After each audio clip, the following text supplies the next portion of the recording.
Queridos, o mês de janeiro, no culto da virada, eu ia ministrar uma palavra sobre a vida do rei Josias. E aí tem palavra, irmãos, que se o pastor não prega, ela vira uma série de mensagens, porque Deus continua falando aos nossos corações, e aí eu decidi pegar, no lugar de falar os pontos num dia só, eu decidi fazer de cada ponto um tema para aquele dia, para trazer essa palavra, essa reflexão, principalmente diante do tema do nosso ano. Quem consegue se lembrar aí qual é o tema do nosso ano para 2026? Ano do alinhamento, né? Então o nosso slogan é, 2026, ano do alinhamento, de volta à essência, de volta à essência. Às vezes a gente só vai avançando, mas tem momentos da vida que a gente tem que parar, ver o que nós estamos fazendo e voltar, para os pequenos começos, voltar para as Sagradas Escrituras, voltar para os princípios e para os valores do reino de Deus. E isso trouxe ao meu coração a vida do rei Josias. Josias, ele foi o 16º rei, de Judá, na linhagem de Davi, pertencia à tribo de Judá. E depois dele, se eu não me engano, 2 ou 3 reis depois dele, se encerrou o reinado sobre Israel, veio o cativeiro babilônico por causa do pecado do povo. Esse rei, ele tem algumas curiosidades, uma delas que chama a nossa atenção, que há 400 anos antes de ele nascer, um profeta falou o seu nome.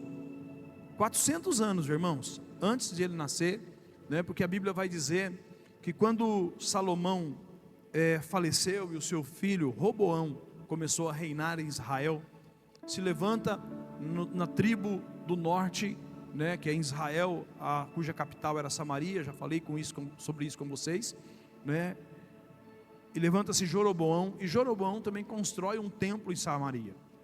E vocês se lembram quando a mulher samaritana diz, alguns dizem que tem que se adorar aqui, outros dizem que tem que adorar lá, e Jesus diz, não é nem aqui nem lá, porque Deus está procurando verdadeiros adoradores, que adoram o Pai em espírito e em verdade.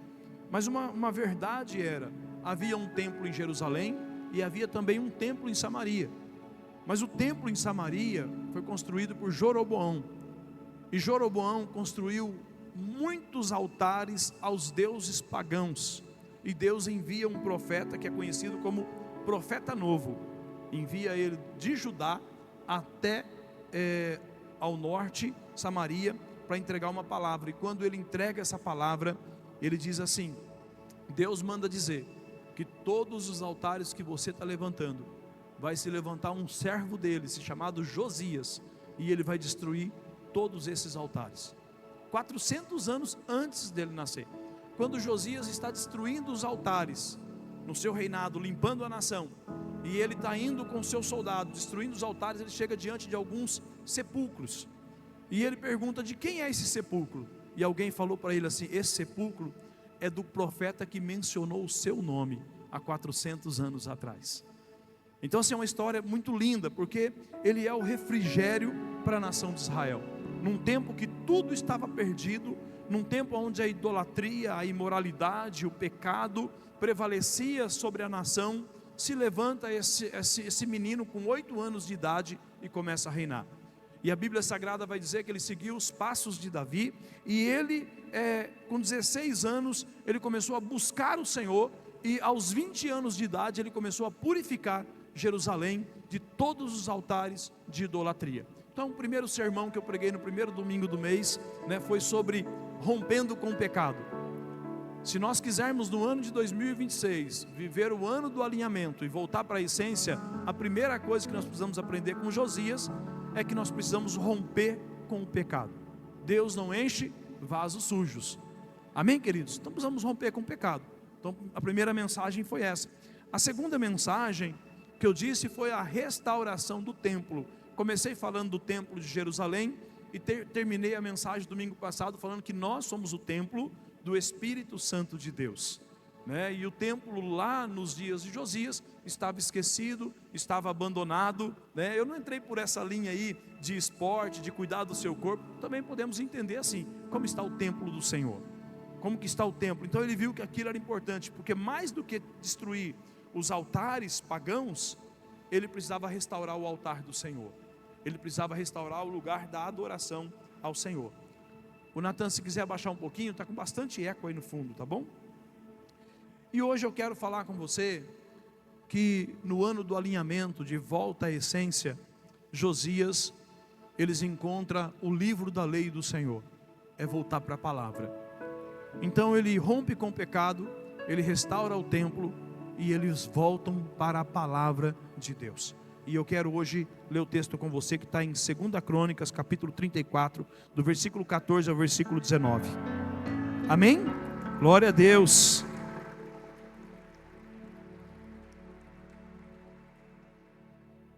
Olha o que diz a palavra de Deus. 2 Crônicas 34, versículo 14 até o versículo 19. Enquanto recolhiam a prata que tinha sido levada para o templo do Senhor, o sacerdote Ilquias encontrou o livro da lei do Senhor, que havia sido dada por meio de Moisés. Ilquias disse ao secretário Safã: encontrei o livro da lei no templo do Senhor, e entregou a Safã. Então Safã levou o livro ao rei e lhe informou: teus servos estão fazendo tudo o que lhe foi ordenado.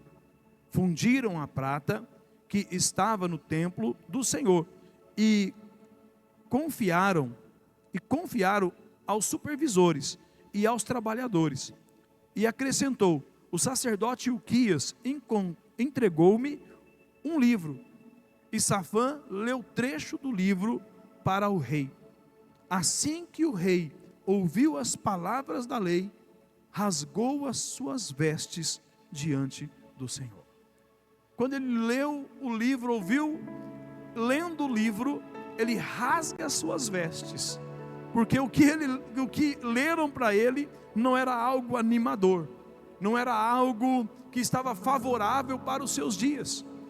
Ele entendeu que naquele momento Israel havia transgredido a lei do Senhor, e por causa disso eles iriam viver uma grande consequência. Sabe, queridos, quando nós vemos isso, a primeira coisa que eu quero pensar com você nessa palavra é que nós podemos perder a palavra de Deus dentro da própria casa de Deus. Porque às vezes nós podemos até ter a Bíblia Sagrada dentro da nossa casa, mas ela não exerce influência nenhuma sobre as nossas vidas. Essa é a primeira coisa. Tem alguns que até abrem a Bíblia no Salmos 91 e deixa lá: querido, isso não tem poder nenhum, isso não exerce poder nenhum sobre a sua vida, sobre a sua casa, porque a palavra ela é poderosa. Você sabia que quando a palavra do Senhor diz a Josué: medite na minha palavra dia e noite, e essa palavra meditar no original, ela tem mais um sentido de rugir do que meditar. Porque a palavra meditação para a gente hoje é o quê? É você ir para um lugar quieto, você parar, você cruzar suas pernas e ficar lá, não é isso que a gente vê nas religiões? Agora a palavra que ele diz, medite na minha palavra dia e noite, é rugir como leão. Por quê? Seria como você pegar a Sagrada Escritura e você está vivendo um problema na sua família, na sua casa, e você começar a ler o Salmo 91 e começar a declarar a palavra de Deus e trazer à existência aquilo que Deus revelou nas Sagradas Escrituras. Na sua vida, na sua casa, na sua família. Quando nós começamos a dizer aquilo que Deus diz que eu sou, eu sou. Não é o que os outros estão dizendo, é o que a Bíblia Sagrada fala a seu respeito. Mas a palavra de Deus estava perdida dentro do templo. E aí eu quero também aqui pensar com você, como a mensagem semana passada eu terminei, que nós somos o templo do Espírito Santo de Deus. Nós somos a habitação de Deus hoje. Será que a palavra de Deus não se perdeu dentro de nós? E como que a palavra de Deus pode se perder dentro de nós? Quando nós conhecemos a palavra e nós não fazemos mais dela questão. Eu disse aqui, se eu não me engano, nesse primeiro culto do ano, eu disse que se esse evangelho, se esse Cristo não é suficiente para nos garantir a salvação, nós iremos para o inferno, porque não há outro Cristo para ser crucificado no nosso lugar. Se esse evangelho não é suficiente para você se arrepender, se esse evangelho não é suficiente para você mudar de vida, se esse evangelho não é suficiente para você fazer as mudanças que tem que ser feito na sua vida, eu sinto muito te dizer, você vai para o inferno. O O inferno existe, você vai para o inferno. Porque não existe outro evangelho que possa resgatar o homem. Se esse que você já está lendo, você não dá ouvido, se este que você já está lendo não causa um impacto em você, se este que você está lendo não é suficiente para transformar a sua vida, não há outro evangelho. Esse é o único, mas a palavra do Senhor diz que estava perdida. Outra coisa que a gente vê é o impacto que a palavra de Deus traz na vida de Josias. Porque eu disse esses dias para a liderança, né? Se nós parássemos para pensar, o que muda de um ano que terminou para um ano que começou? Entende, querido? É um dia. Então, se nós estamos cansados no ano de 2025, não é porque nós entramos no primeiro dia do ano, que agora a gente recebeu uma injeção de ânimo e nós estamos renovados. Certo ou errado? Muitos estão entrando no ano de 2026 cansado, abatido, desanimado. Mas eu li para a liderança uma série de textos que a Bíblia diz a nosso respeito de que nós somos em Cristo Jesus. A Bíblia Sagrada vai dizer, querido, que o homem, quando ele confia em Deus e ele tem o Espírito Santo de Deus, ele recebe uma força sobrenatural. Salmos de número 27, o Senhor é a força da minha vida. Ou tantos outros textos, voarão como águia, correrão e não ficarão cansados. Mas às vezes o problema é que nós estamos lendo esse texto, e esses textos não causam mais impacto. São textos que estão se tornando banais na nossa vida, porque nós estamos lendo a Bíblia como nós estivéssemos lendo uma revista. Estamos lendo a Bíblia, nem sei se tem a revista Veja ainda, né? Existe a revista Veja? Nem sei se tem agora com a internet. Mas seria mais ou menos como você chegar lá no consultório, catar lá, sentar lá, pegar uma revista de pescaria e ficar lendo lá as informações que tem ali. Porque a Bíblia não está gerando impacto no coração das pessoas que estão lendo.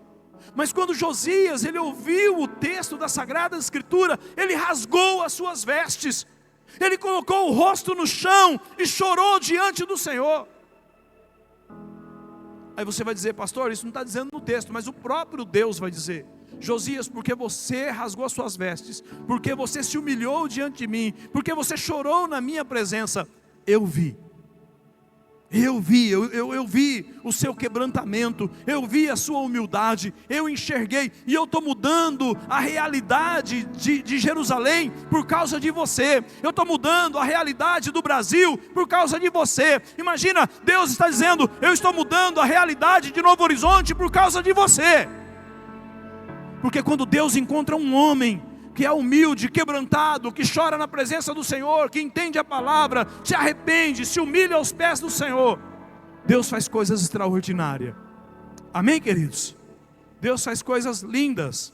Sabe, irmãos, quando a gente ouve essa palavra e o enviado, né, Safã, ele lê o texto, quantos aqui fica curioso? Que texto, que livro era esse?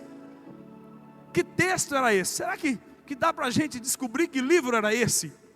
Que texto era esse que gerou tanto impacto no coração do rei Josias?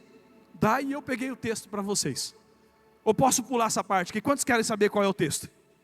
O texto é o livro de Deuteronômio. Deuteronômio, por isso que ele chama Deutero. O Deuteronômio, ele é uma reprise de todo o Pentateuco.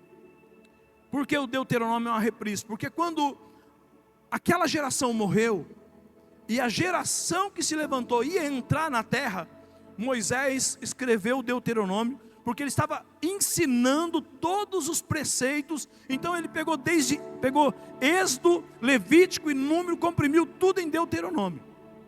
E o texto que foi lido foi Deuteronômio, e o texto específico, né, é do versículo 46 até o versículo 49, que fez Josias rasgar as vestes naquele momento.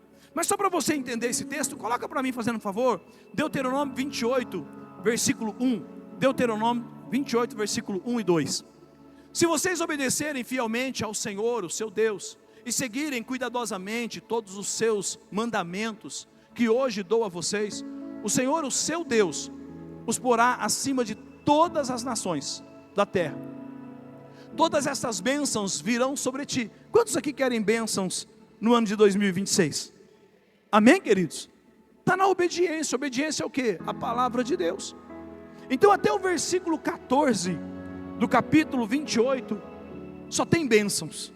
Você já viu aquela palavra assim, que Deus não te levantou para ser cauda, mas Deus te levantou para ser cabeça? E alguns falam assim, está na Bíblia ou está amarrado? Quem já viu essa brincadeira já? Está na Bíblia ou está amarrado? Ah, está na Bíblia, né? Está na Bíblia, é nesse texto aqui. Deus está dizendo que você vai ser cabeça e não cauda, que você vai andar na frente e não atrás, que você não vai pedir nada emprestado a ninguém, mas você vai emprestar a muitas nações, porque você decidiu obedecer ao Senhor e ser fiel ao Senhor. Mas do versículo 15 em diante, diz assim bem forte, ai, ai, ai. Do versículo 15 em diante, começa uma palavra muito dura. Olha o que a palavra do Senhor vai dizer, Deuteronômio capítulo 28, versículo 15. Isso. Entretanto, se vocês obedecerem ao Senhor, isso, não obedecerem ao Senhor, o seu Deus, não seguirem cuidadosamente todos os seus mandamentos e estatutos que hoje lhes dou, todas estas maldições virão sobre vocês e os atingirão. Pode passar. Vocês serão amaldiçoados na cidade, serão amaldiçoados no campo. E aí o texto vai, irmãos. Agora é interessante que sobre as bênçãos, são 14 versículos. Agora sobre as maldições, são do versículo 15 e passa o versículo 50. Olha o que diz o versículo 46. Essas maldições serão um sinal e um prodígio para vocês e para os seus descendentes para sempre, uma vez que vocês não serviram com júbilo e alegria ao Senhor, ao seu Deus, na época da prosperidade. Então, em meio à fome e à sede, em nudez e pobreza extremas, vocês servirão aos inimigos que o Senhor enviará contra vocês. Ele porá um jugo de ferro sobre o seu pescoço, até que os tenha destruído. O Senhor trará de um lugar longínquo, dos confins da terra, uma nação que virá contra vocês, como águia em mergulho, nação cujo idioma não compreenderão. Aqui quem está escrevendo isso aqui é Moisés, irmãos. E Josias, quando ele lê esse texto, ele rasga as vestes, porque Josias entendeu uma coisa: esse texto é para os dias de hoje. Essa palavra é um juízo de Deus que está vindo sobre a nação nos dias de hoje. E ele rasga as vestes e se humilha diante do Senhor. Sabe, queridos, quando nós olhamos para esse comportamento de Josias, chama a nossa atenção porque é muito diferente do comportamento de muitas pessoas. Olha o que diz a palavra de Deus quando Davi pecou com Betseba. Ele escreveu os Salmos de número 51, e no versículo 16 e versículo 17, Davi diz assim: não te deleitas em sacrifício, nem te agradas em holocausto, senão eu traria. Davi estava dizendo, bois e bodes e cordeiros para mim não é um problema, mas o Senhor não se agrada de sacrifício, o Senhor não quer sacrifício.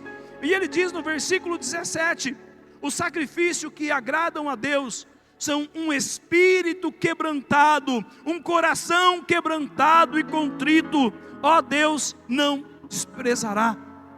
Um coração quebrantado, um coração que se humilha, um coração que chora diante de Deus, porque alguns estão lendo que é pecado o sexo antes do casamento e estão praticando, outros estão lendo que é pecado sonegação, estão praticando, outros estão vendo que é pecado mentir, manipular, mas estão fazendo.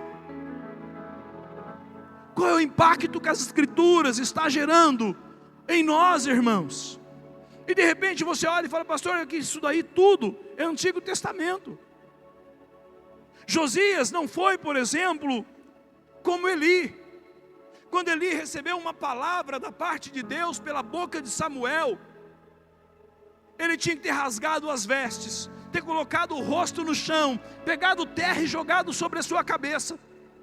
Mas olha o que Eli faz. E infelizmente, irmãos, nós somos uma geração de uma igreja que está crescendo, uma igreja que cresceu, uma igreja que ocupou muitos lugares, mas nós precisamos voltar para a essência, precisamos voltar para a palavra de Deus, precisamos voltar para o sim, sim e não, não, e o que passar disso é de proceder maligno. A palavra de Deus vai dizer no versículo 17 do capítulo 3 de 1 Samuel, que quando Samuel teve pela primeira vez um encontro com o Senhor, você conhece a história, não vou falar, e Deus ele entrega uma palavra profética a Samuel, e essa palavra era sobre a casa do profeta, do sacerdote Eli. E aí quando chega no outro dia, o menino Samuel, desajeitado, sem saber o que faria com aquela palavra, porque falava da pessoa a quem ele amava, e diz a palavra de Deus, irmãos, que ele vai e pressiona o menino, e diz ao menino, fale tudo o que Deus falou para você, não me esconda nada, porque se você me esconder, você será punido. E ele usa ali a sua autoridade naquele lugar. E quando Samuel fala, quando Samuel diz o que Deus mandou te dizer, que ele já disse para você a respeito dos seus filhos, mas você não os corrigiu, que o Senhor rejeita a sua casa, que o Senhor rejeita os seus filhos, que o Senhor vai abolir vocês do sacerdócio, até que vocês sejam extintos do colete sacerdotal. E quando ele ouve isso, olha o que diz aqui, versículo 17 do capítulo 3, 1 Samuel. Ele perguntou, o que o Senhor lhe disse? Não esconda nada de mim.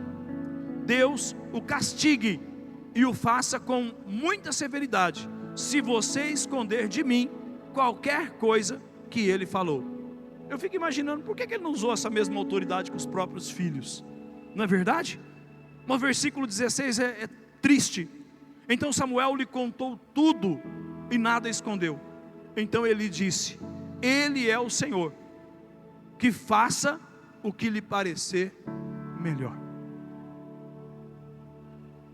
Ele é o Senhor que sabe, ele faça como ele quiser. Ele quer castigar os meus filhos? Ele castiga. Ele quer exterminar a minha linhagem? Ele extermine. O Senhor sabe, faça o que ele quiser. Ele nem sequer, irmão, fez uma oração pedindo para Deus misericórdia pela sua casa, pela sua família.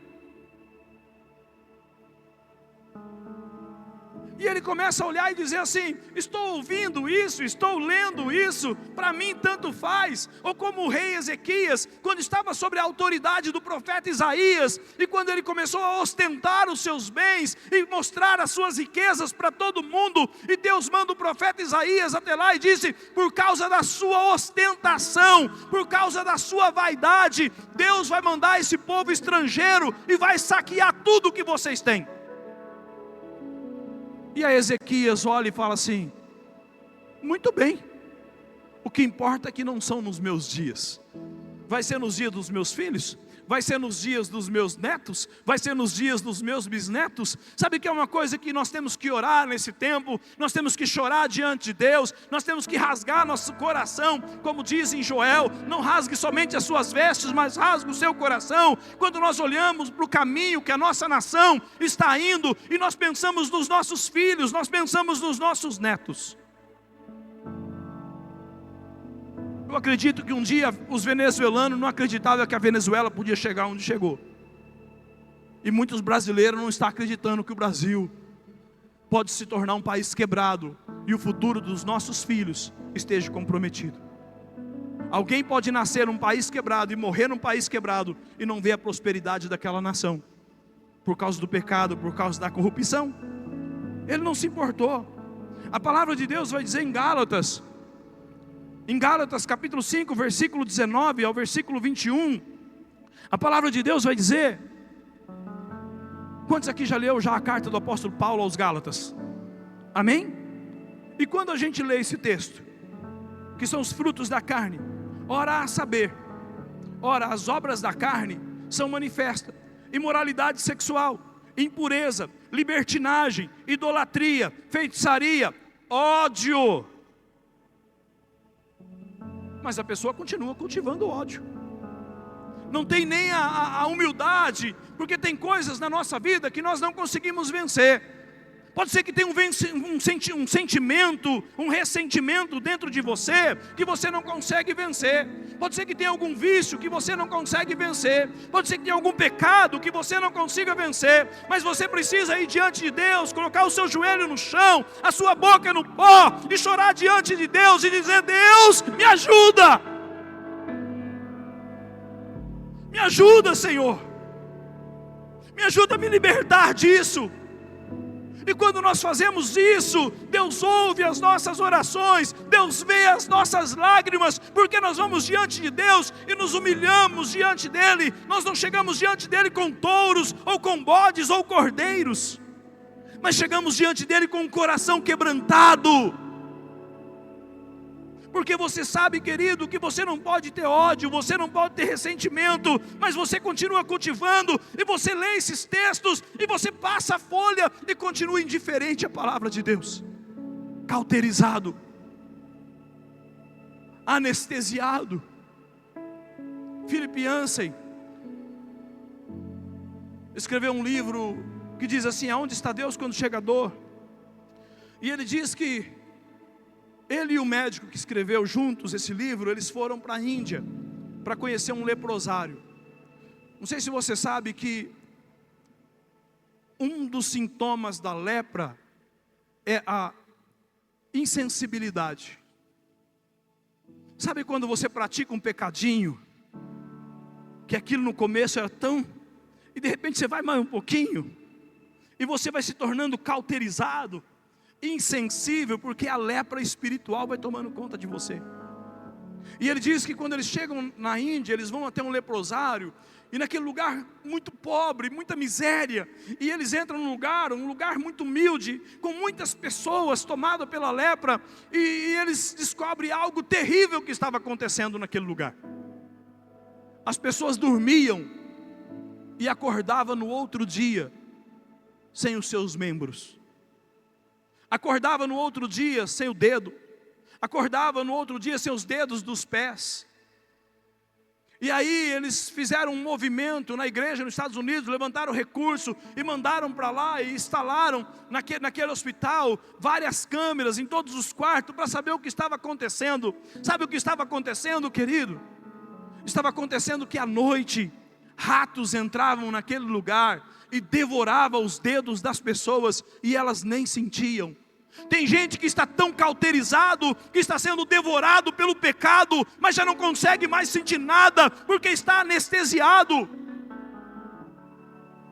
Enquanto todo mundo ouvia essa palavra, e está tudo bem, porque nós vamos ver, o sacerdote, o Quias, leu essa palavra, o mensageiro Safã, leu essa palavra, mas nenhum deles rasgou as suas vestes, nenhum deles chorou, porque estavam anestesiados diante do pecado. Qual o efeito que a Bíblia Sagrada está causando em nós? Ódio, discórdia, ciúmes. Nós precisamos reconhecer, irmãos, quando a gente tem ciúmes. E o ciúmes é um parente da inveja. Nós precisamos reconhecer quando a gente tem inveja. Todo mundo aqui sabe o que é inveja? Sim ou não? Quem sabe o que é inveja? Só que é interessante, parece que quando o invejoso é a gente parece que não sabe o que é inveja. Oxe, quem aqui já não teve inveja? Mas a gente lê esses textos, como que esses textos não têm mais ira, egoísmo. Eu fui visitar uma pessoa essa semana, eu e minha esposa, com câncer, num quarto, sem ar-condicionado. Nós vamos colocar um ar-condicionado lá. Nós vamos pagar a energia desse ar-condicionado. Entende, queridos? Nós não podemos ser egoístas. Eu estou bem, eu estou com saúde, eu não estou sofrendo, está tudo bem comigo.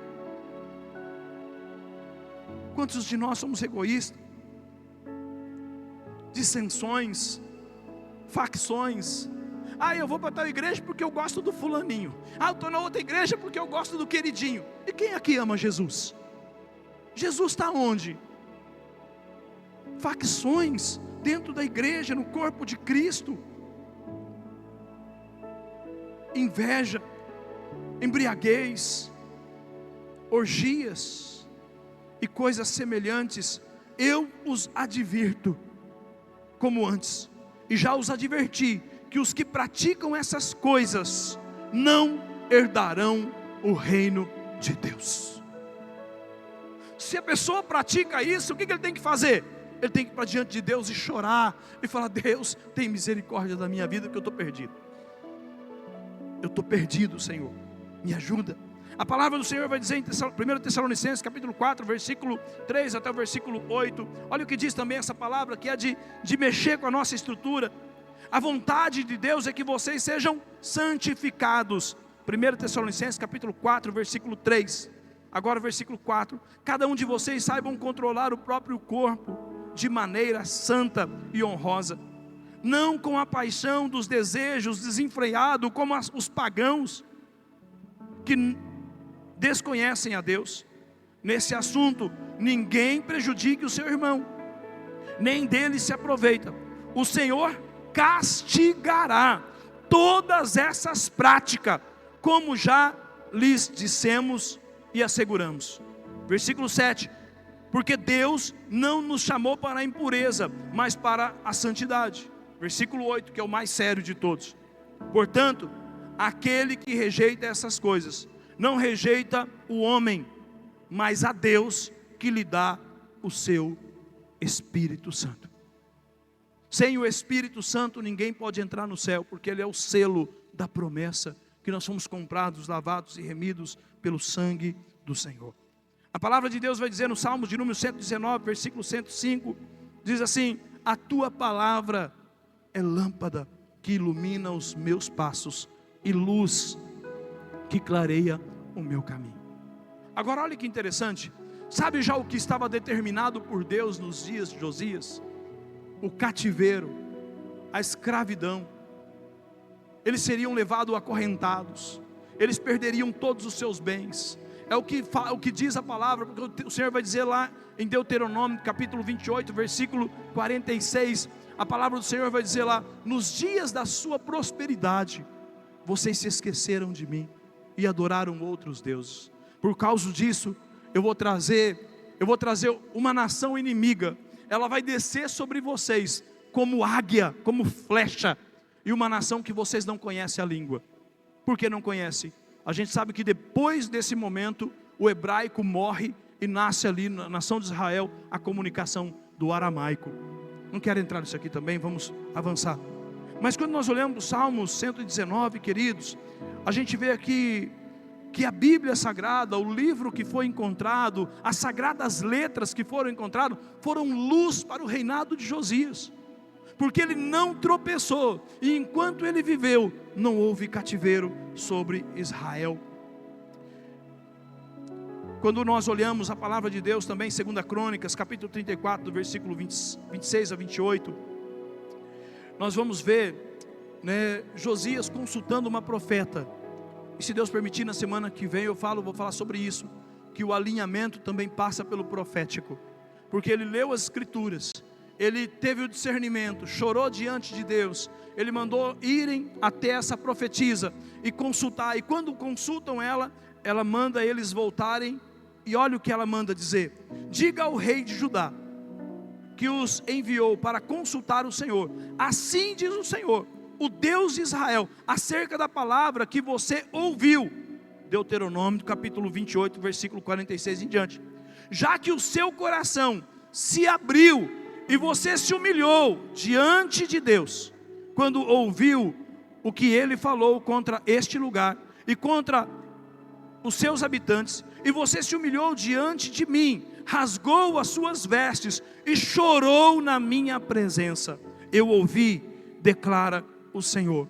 Portanto, eu reunirei aos seus antepassados, e você será sepultado em paz. Seus olhos não verão a desgraça que trarei sobre este lugar, o castigo, o juízo que trarei sobre estes lugares e seus habitantes. Então eles levaram a resposta ao rei. É interessante que quando a profetisa consulta o Senhor a respeito daquilo, Deus fala assim: manda dizer a Josias que eu vi as lágrimas dele, eu vi o choro dele, eu vi o quebrantamento dele. E por causa do seu quebrantamento, por causa da sua humildade, porque ele se humilhou diante de mim, e eu encontrei quebrantamento no seu coração, eu encontrei arrependimento no seu coração. Diga a ele que enquanto ele não fechar os olhos, enquanto ele não for reunido com os seus antepassados, não haverá nenhuma catástrofe sobre Israel, sobre Jerusalém. Josias viveu 39 anos, reinou por 31 anos, e o reino dele foi um reino de sucesso, um reino de prosperidade. 3 anos depois, Nabucodonosor invade Jerusalém, destrói o templo, fende os muros da cidade, leva o povo cativo, leva os utensílios do templo, queima a estrutura do templo. Você conhece essa palavra, está lá no livro de Jeremias. E o último rei é um neto de Josias, que é o rei Zedequias. Houve algumas invasões, não dá mais tempo de falar sobre isso, mas é interessante.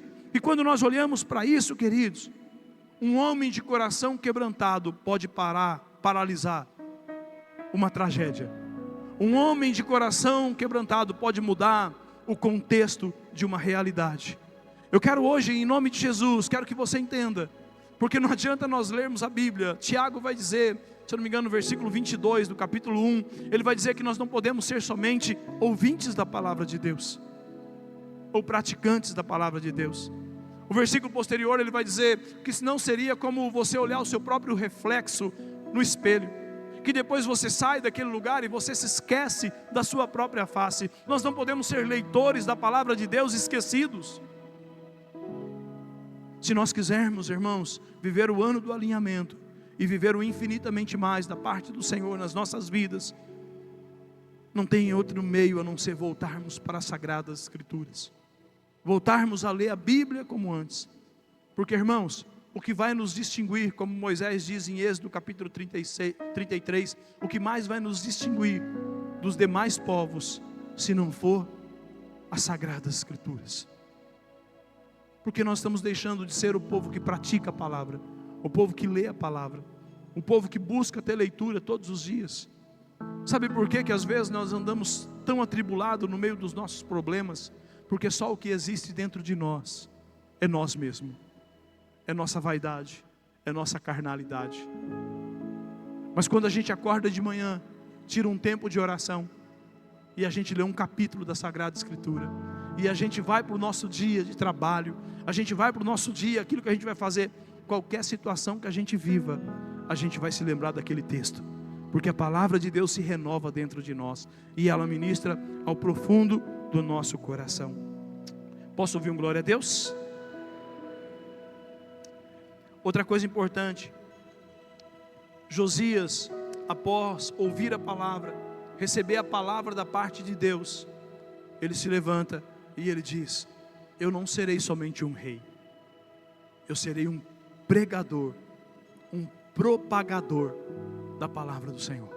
Ele era o rei, irmãos, e ele se levanta e ele vai para a porta do templo. Olha o que diz o versículo 30.